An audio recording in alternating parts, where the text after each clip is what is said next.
Hello, welcome to this lesson. In this video, you are going to learn how to generate matrices in Octave.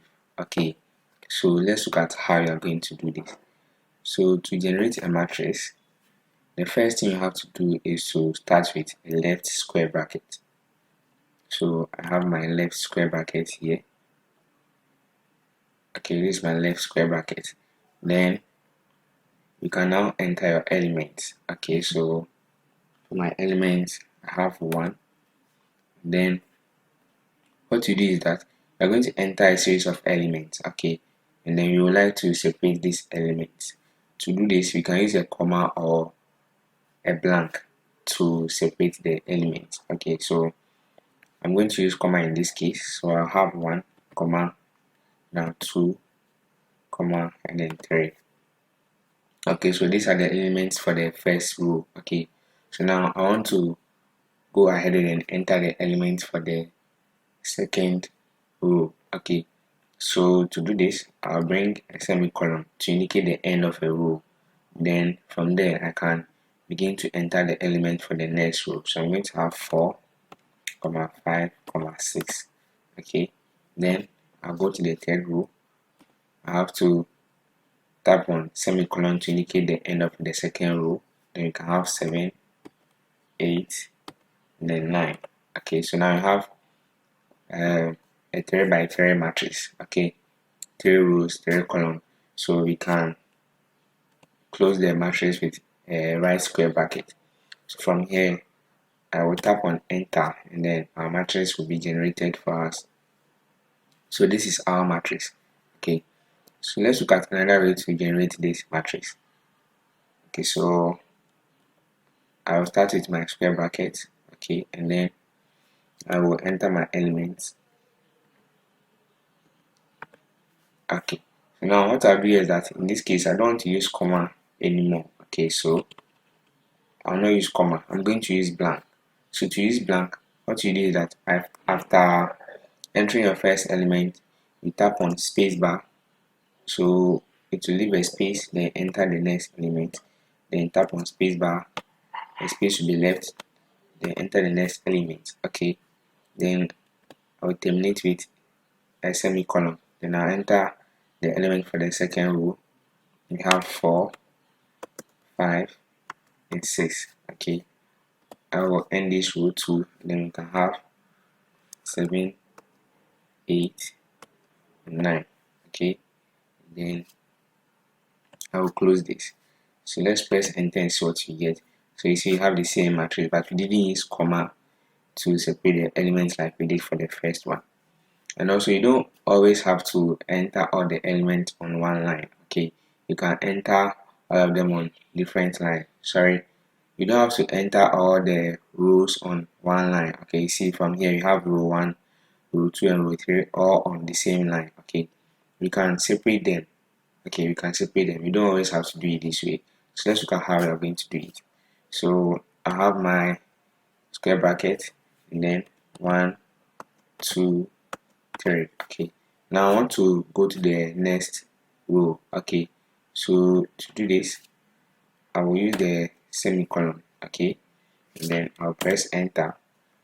Then I'll enter the element of the second row, 4, 5, 6. Okay, then I'll use the semicolon to end that row, and then I'll press enter. Then I'll enter the last row. Okay, the elements of the last row, we have 7, 8, and then 9. Okay, so I can now close it with a square bracket, and I'll press enter. So you see you have our matrix again. So these are all different ways of generating your matrix in Octave or Matlab. Okay, so you can also use the colon operator, okay, to generate a matrix. Okay, so let's look at how you are going to do that. Okay, so to do this, I'm going to generate a matrix, okay, using the colon operator. Okay, so what I'll do is that I'll bring the square bracket, okay, and then I will enter the element. So we can have 1, 4. Okay, this is my column. Okay, 1 to 4, and then that'll be row 1. So the numbers from 1 to 4 will be row 1. Okay, and then I'm going to have from 5 to 8. Okay, we are using the column here. Okay, and then that'll be row 2, and then I'm going to have from 9 to 12. Okay, so let me bring my right square bracket and then press enter. So you have our matrix here. Do you see it? You have 3 rows and then 4 columns. So we use the column operator to generate this matrix. Okay, very simple. Okay, very simple. You can try another one. You can have 1, 2, 3. Okay, then semicolon. Then you can have 4 to 6. Okay, and then semicolon, and then you can have 7 to 9. 7 to 9.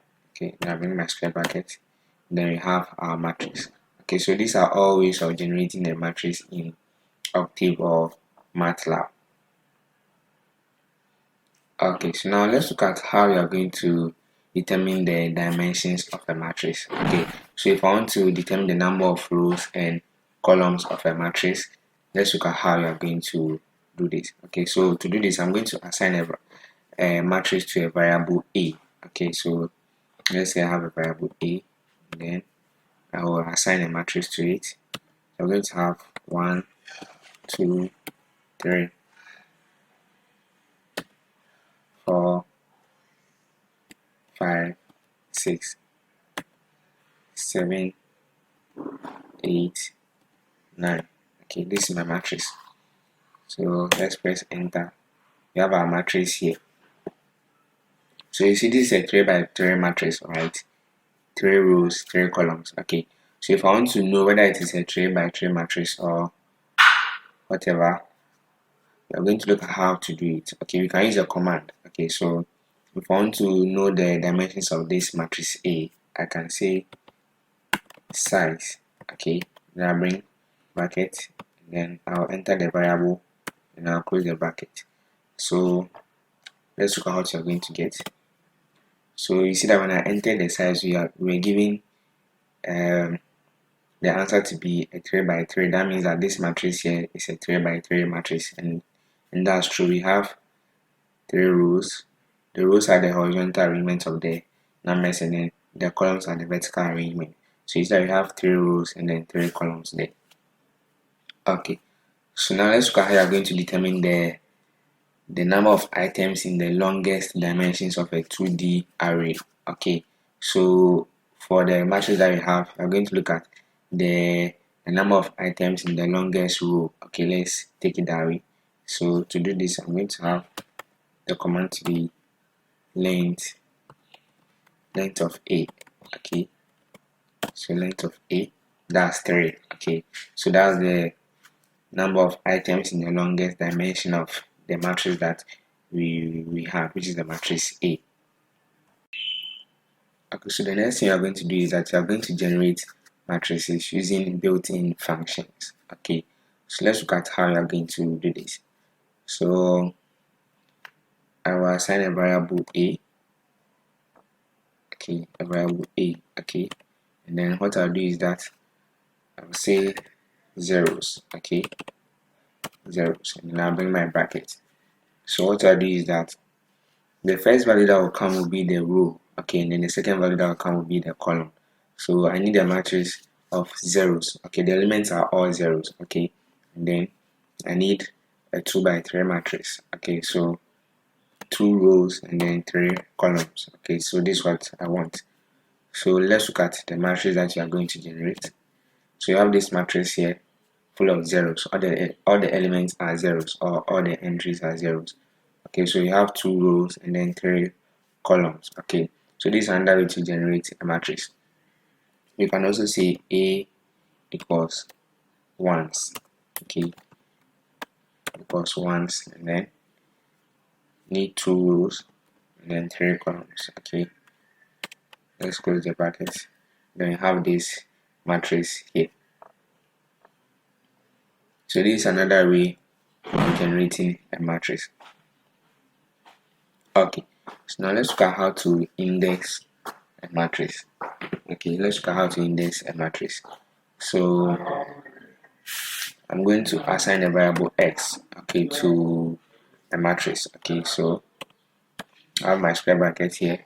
I have 1, 2, 3, okay, and then 4 to 6, and then 7 to 9. So let's generate our matrix here. Okay, so I have this matrix here, and then let's say I want to index part of this matrix. Okay, so let's say I want to index all the elements in row 2. Okay, I want to index all the elements in row 2. Okay, so that will be 4, 5, and 6. Okay, that's I want to get part of this matrix, which is the element 4, 5, and 6. Okay, let's look at how you're going to do this. So to do this, I will enter the variable x that was assigned to the matrix. Okay, now I bring my bracket, and then 4, 5, and 6 are on row 2. So I'll enter row 2, and then 4 is on column 1, 5 is on column 2, 6 is on column 3, right? So you're going to have comma column 1, 2, 3. Okay, so you need the elements 4, 5, and 6. So they are on row 2, and then 4 is on column 1, 5 is on column 2, and then 6 is on column 3. So we have row 2, column 1, 2, 3. So let's close the bracket and then generate. So you see we have 4, 5, 6 there. What if I want to index just 7?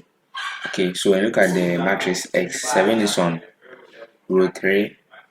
Okay, it's on row 3, and then column 1, row 3, column 1. Okay, the matrix, the number 7 is on row 3, column 1. Okay, so let's look at how you're going to index it. So I'm doing my X, okay, capital X. Okay, Octave and Matlab are case sensitive, so you have to be careful of that. So if you use capital X for the variable and then you come using small x, it won't work. Okay, so capital X, and then I want the number 7 in the matrix. Okay, so that's on row 3. Okay, and then column 1. So 1. So let's see what you get. So it's that we have 7 there. Okay, so it's extracted 7 from the matrix. Okay, so try and then index 9 from this matrix and then see. Okay, so to index 9, you see that 9 is on row 3 but column 3, right? So you're going to have x, then 3, 3, okay, then you have 9 here. So that's how to index a matrix. Okay, that's how to index a matrix.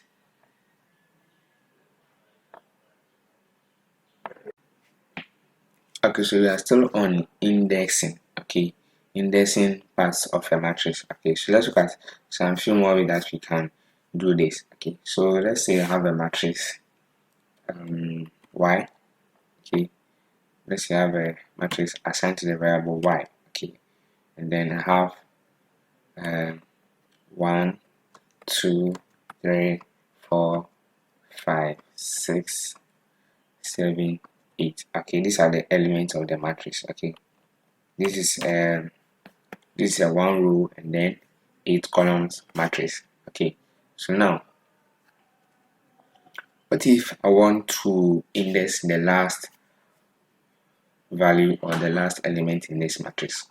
What will I do? Okay, let's look at how we are going to do this. So I'll say y and I'll bring the brackets. Okay, and then I'll just type end, which means that I want the last value in the matrix y. Okay, so it's that it gives us 8. Okay, and 8 was the last value. Okay, and then let's say I want to get the values from 5 to 8. Okay, let's look at how you're going to do that one also. So y and then 5. Now use the colon operator, then 8. I can bring 8, but let's use the end. Okay, let's use the end. So I'll bring end. So we want from 5 to the end. Okay, and the last value is 8. So I'm going to have 5, 6, 7, and 8.